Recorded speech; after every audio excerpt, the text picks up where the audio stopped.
আমরা নার্সারি তো লাগাই বেশি, জন্য বিক্রি বেশি, গরিব মানুষ সাধারণ মানুষ খুব উপকারিত হয়। আমরা যে নিষিদ্ধ হয়েছে এটা আমরা জানি না, এবং কাঠ হিসাবে এর বিকল্প নাই। দূর থেকে দেখে মনে হবে পাটের বাম্পার ফলন হয়েছে, তবে এগুলো ইউক্যালিপটাস গাছের চারা। পরিবেশ বিধ্বংসী এই গাছের চারা উৎপাদন হচ্ছে বাণিজ্যিকভাবে। সরকারিভাবে নিষিদ্ধ করা হলেও তা মানছেন না নার্সারি মালিকেরা। নীলফামারীতে পরিবেশ বিধ্বংসী ইউক্যালিপটাস গাছের চারা ধীরে ধীরে কেবলই বাড়ছে।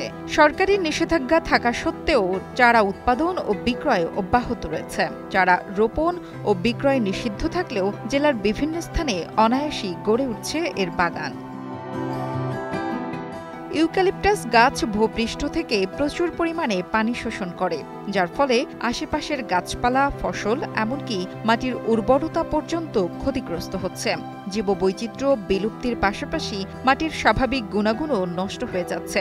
চারা রোপণ ও বিক্রয় নিষিদ্ধ জানা সত্ত্বেও গাছের চাহিদা থাকায় ও বেশি দামে বিক্রয় করা যায় বলে উৎপাদনকারীরা এ গাছের চাষ করছেন। আর এই কাঠ দিয়া যত সাধারণ লোক, গরিব মানুষ ঘর কাজ করতে পারে, ইয়া করতে, এই জন্য উপকারিত। কিন্তু মেহগনি গাছ, ওগুলো অন্য কাঠের গাছ লাগাইলে 30 বছর 35 বছর লাগায়, আমরা গরিব মানুষ বিক্রি করতে পারি না, ঘর দিতে পারি না। এই জন্য ইকলটার গাছটার চাহিদা বেশি। আমরা গরিব মানুষ বাবা, এইটাই ইকলাক্টারটা বেশি করে গাড়ি, এটা তাড়াতাড়ি উঠে, এই জন্যে আমরা বেচাইতে পারি, কাজে লাগাইতে পারি। এই জন্যে এই যে মেহগনি গাছটা উঠে, এটা সময় লাগে বেশি, আর এই কলাক্টারটা সময় লাগে কম, আর চাহিদাও বেশি।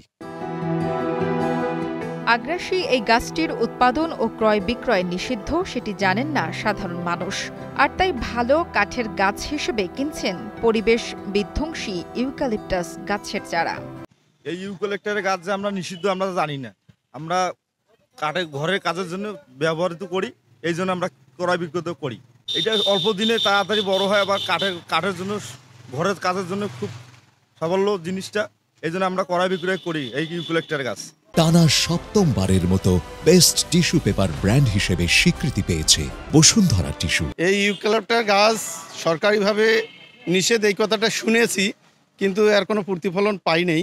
আর ইউক্যালিপটাস গাছ সবথেকেই ভালো, কাঠ হিসেবে অনেক ভালো, এবং গাছটাও অল্প দিনেই তাড়াতাড়ি বড় হয়। এ গাছ পরিবেশের পাশাপাশি কৃষি জমির জন্য মারাত্মক ক্ষতি করে বলে জানান উপজেলা কৃষি কর্মকর্তা। ইউক্যালিপটাস গাছটি মাটির তার গোড়ার আশপাশের প্রায় 10 ফুট পর্যন্ত পানি শোষণ করে এবং মাটির নিচে 50 ফুট গভীরতা পর্যন্ত পানি শোষণ করে নিয়ে থাকে, এবং যেহেতু দ্রুত বর্ধনশীল তাই এটি মাটি থেকে প্রচুর পরিমাণে পুষ্টি এবং পানি শোষণ করে থাকে। এটিকে আগ্রাসী গাছ বলা হয়ে থাকে। যেহেতু এটি পুষ্টি এবং পানি বেশি পরিমাণে শোষণ করে থাকে, তাই যদি ফসলের জমির জন্য অবশ্যই ক্ষতিকর, মাটির উর্বরতাকে নষ্ট করে। এর জন্য এবং দেখা যায় যে গাছগুলো, যে গাছের ইউক্যালিপটাস গাছের নিচে যে ধানগুলো হয়ে থাকে, সেখানে আমাদের একটি রোগ বিএলবি রোগটি বেশি আক্রমণে ধান গাছে। এক্ষেত্রে আমরা কৃষকদেরকে পরামর্শ দেব তারা যেন এই গাছগুলি বনায়ন বা রোপণ পরিহার করেন। তবে এ বিষয়ে নীলফামারী সামাজিক বন বিভাগের ভারপ্রাপ্ত কর্মকর্তা মোহাম্মদ রেজাউল করিম কোনো ধরনের বক্তব্য দিতে অস্বীকৃতি জানায়। তিনি রংপুর বিভাগীয় বন কর্মকর্তা মোল্লা মোহাম্মদ মিজানুর রহমানের বক্তব্য নেওয়ার পরামর্শ দেন। তবে বিভাগীয় বন কর্মকর্তা মিজানুর রহমানের সঙ্গে মুঠোফোনে একাধিকবার যোগাযোগের চেষ্টা করা হলেও সাড়া মেলেনি। পরিবেশের এমন ঝুঁকিপূর্ণ অবস্থায় এখনই পদক্ষেপ না নিলে ভবিষ্যতে কৃষি ও জনজীবনে এর মারাত্মক প্রভাব পড়বে। ইউক্যালিপটাস চাষ রোধে কঠোর নজরদারি, সচেতনতা বৃদ্ধি এবং বিকল্প পরিবেশ বান্ধব বৃক্ষরোপণের ওপর জোর দিতে হবে বলে মনে করেন সংশ্লিষ্টরা।